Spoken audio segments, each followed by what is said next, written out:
ಆತ್ಮೀಯ H16 news ಅರ್ಥಾತ್ ಸಿದ್ದರಾಮಯ್ಯ ಸ್ವಾಗತ. ನಾನು ನಿಮ್ಮವ MI ಅಥವಾ ಮಲ್ಲಪ್ಪ ಜ್ಯೋತ್ ಅವರ ಆತ್ಮೀಯರೇ. ನಮ್ಮ ವಿರೋಧ ಪಕ್ಷದ ನಾಯಕರು ಅಂದರೆ BJP ನಾಯಕರು ಕರ್ನಾಟಕದ್ದು ಆರ್ ಅಶೋಕ್ ಅವರು ಒಂದು ಮಾತು ಮಾತಾಡ್ತಿದ್ದಾರೆ. ಇನ್ನೂ 1.5 ವರ್ಷದ ಚುನಾವಣೆ ಬರಲಿದೆ. ಅದಕ್ಕೆ ಮುನ್ನವೇ ದಂಗೆ ಆರಂಭವಾಗಿದ್ದು ಮುಂದೆ ಇದು ಜ್ವಾಲಾಮುಖಿ ಆಗಲಿದೆ. ಮುಂದೆ ಎಷ್ಟು ಸಚಿವರು ಈ ರೀತಿ ಧಮಕಿ ಹಾಕುತ್ತಾರೋ ಎಂದು ತಿಳಿದಿಲ್ಲ. ರಾಮಲಿಂಗಾರೆಡ್ಡಿ ಅವ್ರದ್ದಾಗಿರ್ಬೋದು, KH ಮುನಿಯಪ್ಪನವ್ರದ್ದಾಗಿರ್ಬೋದು, ಅದೇ ರೀತಿಯಾಗಿ ಸತೀಶ್ ಜಾರಕಿಹೊಳಿ ಅವ್ರದ್ದಾಗಿರ್ಬೋದು, ಇವರೆಲ್ಲ ಒಂದು ವಿರೋಧ ವ್ಯಕ್ತಪಡಿಸಿ ನೋಡಿದಾಗ ಆರ್ ಅಶೋಕರಿಗೆ ಒಂದು ಹಾಲು ಬಾನ ಕೊಟ್ಟಂಗೆ ಆಗಿಬಿಟ್ಟದು. ಪಟ್ನ ಮಾತಲ್ಲಿ ಬಿಟ್ಟರು ಜ್ವಾಲಾಮುಖಿ ಆಗ್ತದೆ ಅಂತ. ಆದರೂ ಆಗ್ಬೋದು, ಹೇಳಿಕ್ಕೆ ಸಾಧ್ಯ ಹೆಂಗೆ ಸಾಧ್ಯದ? ಯಾಕಂದರೆ ಇವ್ರು ಮಾತು ಕೊಟ್ಟಂಗೆ ನಡೀತಾ ಇಲ್ಲ. ಪಾಪ ರಾಮಲಿಂಗಾರೆಡ್ಡಿ ಅವರಿಗೆ ಬೆಂಗಳೂರು ಕೊಡ್ತಾನಂದ್ರು, ಅಭಿವೃದ್ಧಿ ಮಾಡ್ತಾನಲ್ಲ ಹಚ್ಚಿದ್ರು, ಅದನ್ನು ಕೊಡಲಿಲ್ಲ. ಅವರು ಅಸಮಾಧಾನಗೊಂಡ್ರು. ಮುಂದೆ ಯಾಕಂದ್ರೆ ಅಧ್ಯಕ್ಷನ ಮಾಡ್ತಾರೆ ಸದಸ್ಯರು ಹೇಳೋದು ಬಂದರು, ಅದನ್ನು ತೆಗೆದು ಹೋಗ್ಬಿಟ್ರು. ಅಂದರೆ ಒಟ್ಟಾರೆಯಾಗಿ ಮಾತಿನ ಪ್ರಕಾರ ನಡೆಯುವಂಥವ್ರಲ್ಲ ಇವರು ಅನ್ನುವಂಥ ಮಾತು. ಇದೊಂದು ಸಂದರ್ಭದಲ್ಲಿ ನಮ್ಮ ಅದರೊಳಗೆ ಮುಖ್ಯವಾಗಿ BY ವಿಜೇಂದ್ರ ಅವರಂತೂ ಸ್ಪಷ್ಟವಾಗಿ ಹೇಳ್ತಾ ಇದ್ದಾರೆ, ಸುಮ್ಮನೆ ಜಗಳಾಡೋಗಿದ್ಲು ದಾಸರು ವಿಸರ್ಜನೆ ಮಾಡಿಬಿಡ್ರಿ ಅಂತೇಳಿ. ರಾಜ್ಯದಲ್ಲಿ ಜನಸ್ನೇಹಿ ಮತ್ತು ಭ್ರಷ್ಟಾಚಾರ ರಹಿತ ಆಡಳಿತ ನೀಡಲು ಸಾಧ್ಯವಾಗಿದ್ದರೆ ವಿಧಾನಸಭೆಯನ್ನು ವಿಸರ್ಜಿಸಿ ಅಂಥೇಳಿ ಚುನಾವಣೆ ಎದುರು ಬರೀ ನೋಡೋಣ ಅಂತ ಕರಿತಾ ಇದ್ದಾರೆ. ಒಟ್ಟಾರೆ ಈ 2-3 ದಿನಗಳಿಂದ ಘಟನಾವಳಿಗಳಿಂದ BJP ಅವರಿಗಂತೂ ಮಸ್ತ್ ಮಸ್ತ್ ಮಸ್ತ್ ಅನ್ನಿಸ್ಬಿಟ್ಟದು. ಹಿಂಗೆ ಆಗಲಪ್ಪ, ಜಗಳದ ಹೋಗಲಿ, ಜಲ್ದಿ ಮುಗಿಲಿ ಅವ್ರದ್ದು ಅಂತೆ. ಅದೇ ಕಾಲಕ್ಕೆ SK ಪಾಟೀಲ್ ಹೇಳಿಕೆಯನ್ನು, ಮತ್ತೊಬ್ಬರು ಹೇಳಿಕೆಯನ್ನು ಎಲ್ಲ ತೊಗೊಂಡು ಮಾತಾಡ್ತಾ ಇದ್ದಾರೆ. ಸಹಜದ ಮಾತಾಡೋದು ಈ ಎಲ್ಲ ನೆಲೆಗಟ್ಟಿನಲ್ಲೇ ಇವತ್ತು ವಿರೋಧ ಪಕ್ಷಕ್ಕೆ ಒಂದು ದೊಡ್ಡ ಅನುಕೂಲಗಳನ್ನು ಮಾಡಿಕೊಟ್ರು ಅವರು ಮಾತಾಡೋದಕ್ಕಾಗಿ. ಅದಕ್ಕೆ ಇದಕ್ಕೆ ಯಾರು ತಪ್ಪು ಯಾರು ಒಪ್ಪು ಅನ್ನೋಕ್ಕಿಂತಲೂ ಈ ಸಮಸ್ಯೆನ ಯಾವ ರೀತಿಯಾಗಿ ಇವರು ಸಾಲ್ವ್ ಮಾಡ್ಕೋಬೋದು ಅನ್ನೋದು ಸಹಿತ ಅಷ್ಟೇ ಕುತೂಹಲಕಾರಿ ಅದ. ಆದರೆ ನಿಮ್ಮ ಮೊದಲು ಹೇಳ್ತಾ ಇರ್ತೀನಿ ನಾನು, BJPಗರು ವಿರೋಧ ಮಾಡಿದ್ರಲ್ಲಿ ಅವರು ಎತ್ತಿದ ಕೈ, ಆಡಳಿತದಲ್ಲಿ ಎಷ್ಟು ಮಟ್ಟಿಗೆ ಎತ್ತಿದ ಕೈ ಅನ್ನೋದಕ್ಕೆ ನಾವೆಷ್ಟು ಉತ್ತರ ಹೇಳಲಿಕ್ಕೆ ಸಾಧ್ಯ ಇಲ್ಲ. ಯಾಕಂದರೆ ಈಗ 12 ವರ್ಷಗಳಿಂದ ಮಾಡ್ತಾ ಒಂದು ಆಡಳಿತ ಮಾಡ್ತಾ ಬಂತ ನಮ್ಮ ಮೋದಿಯವರಂತೂ ಇಡೀ ದೇಶದ ಅರ್ಥವ್ಯವಸ್ಥೆಯನ್ನು, ರಾಜಕೀಯ ವ್ಯವಸ್ಥೆಯನ್ನು ಅಲ್ಲೋಲ ಕಲ್ಲೋಲ ಮಾಡಿಬಿಟ್ಟಿದ್ದಾರೆ ಅಂದರೂ ಅಡ್ಡಿ ಇಲ್ಲ. ಆದರೆ ವಿರೋಧ ಮಾಡೋದು ಮಾತ್ರ ಬಹಳ ಅದ್ಭುತವಾದಂಥ ಅವರಲ್ಲಿ ಒಂದು ಶೈಲಿ ಅದ, ಕಲಿತಾರೋ. ಸ್ವತಂತ್ರ ಕೈಯಿಂದ ವಿರೋಧ ಮಾಡ್ತಾ ಬಂದಿದ್ದಾರೆ. ವಿರೋಧ ಯಾವ ರೀತಿ ಮಾಡಬೇಕು, ಸಣ್ಣ ವಿಷಯ ಸಹಿತ ಯಾವ ರೀತಿ ದೊಡ್ಡದು ಮಾಡಬೇಕು ಅಂತ. ಈಗ ನೋಡ್ರಿ, ಪಕ್ಷದ ಆಂತರಿಕ ವಿಷಯ ಅಲ್ಲೇ ಒಂದಿಷ್ಟು ಎರಡು ಬಗೆಹರಿಸಬೇಕಾಗಿತ್ತು. ರಾಮಲಿಂಗಾರೆಡ್ಡಿ ಮತ್ತು KH ಮುನಿಯಪ್ಪ, KG ಜಾರಕಿಹೊಳಿ ಹೊರದ್ರು ಅವಶ್ಯಕತೆ ಇಲ್ಲ, ಅದನ್ನು ತಂದರು. ಅದು ಸಡನ್ನಾಗಿ ಯಾವ ರೀತಿಯಾಗಿ ಮೇಲೆ ಕೇಳಬೇಕು, ಸಡನ್ನಾಗಿ ಬುಗಲ್ಲತ್ ಮೇಲೆ ಹೇಳ್ಬೇಕು. ಅದನ್ನು ಈ ಕೆಲಸ ಮಾಡಿದ್ದಾರೆ. ಆ ದಿಶೆಯಲ್ಲೇ ಮೆಚ್ಚಲೇಬೇಕಂತ. ಅದೇ ಕಾಲಕ್ಕೆ ಅವರು ಇನ್ನೂ ಒಂದು ಮಾತು ಮಾತಾಡ್ತಾ ಇದ್ದಾರೆ ನಮ್ಮ ಆರ್ ಅಶೋಕ್ ಅವರು. ಕನ್ನಡಿಗರು ಭವಿಷ್ಯ ಸೂರ್ಯನೇ ಹುಟ್ಟದ ದಿನ ನೋಡಬಹುದೇನೋ. ನೋಡಿ ಎಲ್ಲಿ ಓದಿಸ್ತಾ ಇದ್ದಾರೆ, ಕನ್ನಡಿಗರು ಭವಿಷ್ಯ ಸೂರ್ಯನೇ ಹುಟ್ಟದ ದಿನವನ್ನು ನೋಡಬಹುದೇನೋ. ಆದರೆ ಕರ್ನಾಟಕದಲ್ಲಿ ಕಾಂಗ್ರೆಸ್ ಪಕ್ಷದ ಒಳ ಜಗಳ ಇಲ್ಲದ ದಿನ ನೋಡಲು ಸಾಧ್ಯವೇ ಇಲ್ಲ. ಸೂರ್ಯ ಒಂದೆರಡು ಏನೋ ವರ್ಷಕ್ಕೆ ಮಲಗ್ಬೋದು, ಮೂಡಿನ ಮರೀಲಿ ಹೋಗ್ಬೋದು.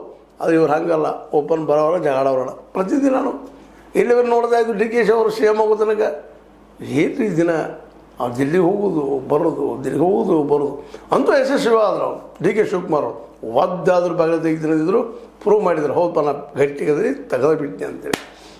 ಸ್ವತಂತ್ರವಾದ ಮೀಡಿಯಾಗೆ ಬೇಕಾಗಿರುವುದು ಸ್ವತಂತ್ರ ಧ್ವನಿ. ಆ ಸ್ವತಂತ್ರ ಧ್ವನಿ ಉಳಿಸಲು ನೀವು ಮಾಡಬೇಕಾದದ್ದು ಇಷ್ಟೇ. ಅದೇನಪ್ಪಾ ಅಂತಂತಂದ್ರೆ, ನಿಮ್ಮ ಕೈಲಾದಷ್ಟು ಸಹಾಯ ಈ ಚಾನಲ್ಗೆ ಮಾಡಿ ಹಾಗೂ ನಿಮ್ಮ ಧ್ವನಿಯನ್ನು ಕಾಪಾಡಿಕೊಳ್ಳಿ. ಈಗ ಅದು ಮುಗಿದ ಮೇಲೆ ಇದು ಶುರುವಾಗಿದೆ ಹೊಸದು. ಆ್ಯಕ್ಚುಲಿ ಈ ಹಿರಿಯರು ಈ ರೀತಿ ತಕರಾರು ಮಾಡಬಾರ್ದಾಗಿತ್ತು, ಮಾಡಬೇಕಾಗಿತ್ತು, ಅದು ಬೇರೆ ವಿಷಯ. ಆದರೆ ಶುರು ಆದಮೇಲೆ ಜಗಳ ಶುರುವಾಗ್ಯದ. ಅದಕ್ಕೆ ಆರ್ ಅಶೋಕ್ ಅವರು ವ್ಯಂಗ್ಯ ಮಾಡೋದ್ರಲ್ಲಿ ಅರ್ಥ. ಹೌದು, ಸೂರ್ಯ ಹುಟ್ಟದೇ ಇರ್ಬೋದು ಒಂದಿನ, ಆದರೆ ಇವ್ರು ಜಗಳಾಡದೆ ಇರುವಂಥ ದಿನನೇ ಇಲ್ಲ. ಎದ್ದ ತಕ್ಷಣ ಜಗಳಪ್ಪ ಯಾವುದಾದ್ರು ಒಂದು ತೆಗಿಬೇಕು, ಮಾತಾಡಬೇಕು ಅಂತೇಳಿ ವ್ಯಂಗ್ಯವಾಗಿ ಮಾತಾಡಿದ್ದಾರೆ. ಇದು ಏನಪ್ಪ ಅಂತಂದ್ರೆ ಸಹಜವಾಗಿ ಚರ್ಚಾ ವಿಷಯ ಆಗಿದೆ. ಇದರಿಂದಾಗಿ ಆಡಳಿತ ಮೇಲೆ ಹಿಡಿದು ಕಡಿಮೆ ಆಗ್ಲಿಕ್ಕತ್ತದ ರೀ, ಅಧಿಕಾರಿಗಳ ಮೇಲೆ ಹಿಡಿದು ಕಡಿಮೆ ಆಗ್ತದೆ. ಪಕ್ಷದ ಒಳಗಿನ ಕಾರಣದಿಂದಾಗಿ ಮತ್ತು ಯಾರ ಮೇಲೂ ವಿಶ್ವಾಸ ಉಳಿಯೋದಿಲ್ಲ ಅನ್ನೋಂಥ ಮಾತನ್ನು ಮಾತಾಡ್ತಿದ್ದಾರೆ. ಅದಕ್ಕಾಗಿ ಅವ್ರು ಹೇಳ್ತಾ ಇರೋದು ಸ್ಪಷ್ಟವಾಗಿ, ಜಲ್ದಿ ಇನ್ನು ವಿಸರ್ಜನೆ ಮಾಡಿಬಿಡ್ಲಿ, ಮೇಲೆ ಹೊಂದಾಣಿಕೆ ಇಲ್ಲ ಅಂತೇಳಿ. ಮಾಡ್ತಾರೆ ವಿಸರ್ಜನೆ ಅಂತ ಯಾಕೆ ಮಾಡೋದಿಲ್ಲ ಅಂತಂದರೆ 135 ಅವ್ರು ಸ್ವತಃ ಶಾಸಕರಿದ್ದಾರೆ, ದೊಡ್ಡ ಮೆಜಾರಿಟಿ ಅದ. ಹೀಗಾಗಿ ಅವರಂತೂ ಈ ಜಾಡ್ದು ಹೋಗುವಂಥದ್ದು ನಕ್ಕಿನ ಅಂದಂಗಂದ್ರೆ ನಕ್ಕಿನ ಅಂತ ನಾವು ಪ್ರಶ್ನೆ ಮಾಡಿದಾಗ ಸಹಜವಾಗಿ ವಿರೋಧ ಪಕ್ಷದವರು ಎಲ್ಲರೂ ಹೌದಪ್ಪ ನಿಶ್ಚಿತನ ಅನ್ನುವಂಥ ಮಾತನ್ನು. ಅದೇ ಕಾಲಕ್ಕೆ ನಮ್ಮ DV ಸದಾನಂದ ಗೌಡರು ಸಹಿತ ಒಂದು ಮಾತು ಮಾತಾಡ್ತಾರೆ, DK ಶಿವಕುಮಾರ್ ಅವರು CM ಆಗಿರೋ ಸಮಯ ಸರಿಯಾದ ಸಂದರ್ಭ ಎನಿಸುತ್ತಿದೆ. ಸರಿಯಾದ ಸಮಯ ಅಲ್ಲ ಎನಿಸುತ್ತದೆ. ಇದು ಸರಿಯಾದ ಸಮಯ ಅಲ್ಲಪ್ಪ ಇದು ಅಂತ ಅನಿಸ್ಲಿಕ್ಕತ್ತದ. ಈಗ ಅವರು ಮೂಡಿನ ಹಾಸಿಗೆಯಲ್ಲಿ ಮಲಗಿದ್ದಾರೆ. ಅವರು 3 ವರ್ಷ ನಡೆದು ಬಂದ ಹಾದಿಯನ್ನು ಮೀರಿ ಹೋದರೆ ಯಶಸ್ವಿಯಾಗುತ್ತಾರೆ. 3 ವರ್ಷದಾಗ ಏನು ಮಾಡ್ಕೊಂಡ್ಬಂದರು ಅದನ್ನು ಮೀರಿ ಹೋಗ್ಬೇಕು.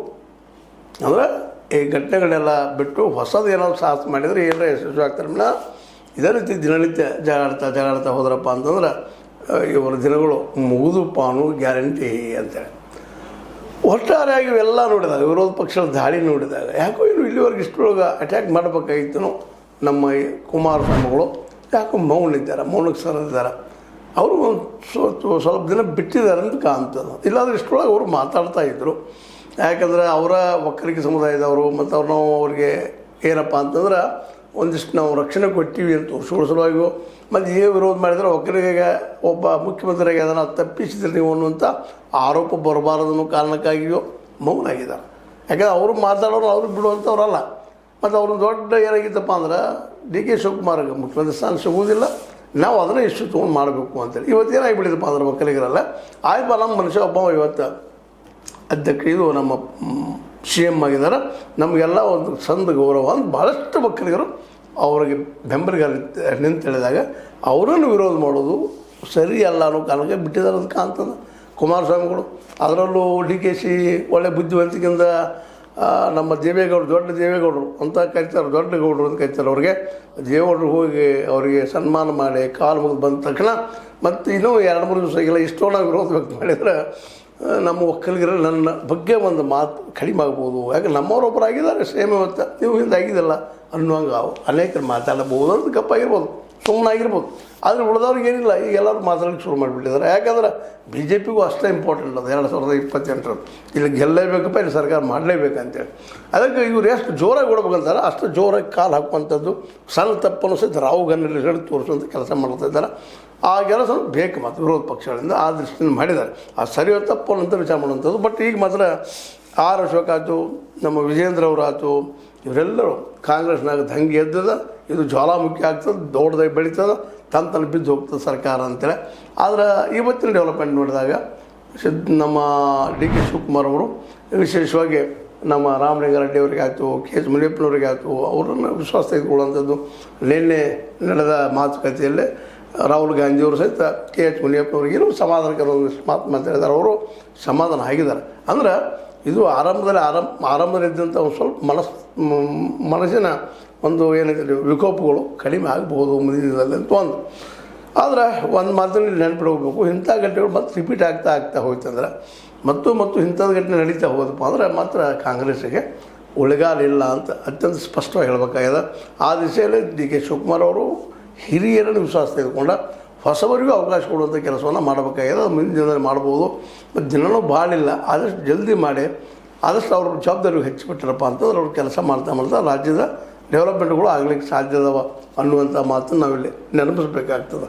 ಯಾಕಂದ್ರೆ ಸಮಸ್ಯೆಗಳು ಭಾಳಷ್ಟು ಇದ್ದಾವೆ. ರೈತರ ನೀರಿನ ಸಮಸ್ಯೆ ಅದ, ವಿದ್ಯಾರ್ಥಿಗಳಿಗೆ ಈ ಸ್ಕೂಲ್ಗಳು ನೀವು ಹೇಳಿದ್ರೆ ಈಗಾಗಲೇ ನಮ್ಮ ಮಧು ಬಂಗಾರಪ್ಪನವರಿದ್ದಾಗ ಒಂದು ಮಾಡಿದ್ದು ಏನಪ್ಪ ಅಂದ್ರೆ KPS ಮ್ಯಾಗ್ನೆಟ್ ಅಂತೇಳಿ ಅದು ಸಹಿತ ವಿದ್ಯಾರ್ಥಿಗಳಿಗೆ ನಿಲುಕುವಂಥದ್ದೆಲ್ಲ ಮತ್ತು ಅದು ಒಳ್ಳೆಯ ದಾರಿನೂ ಅಲ್ಲ ಅಂತ ಡಿಸ್ಕಷನ್ ನಡೀತಾ ಇದೆ.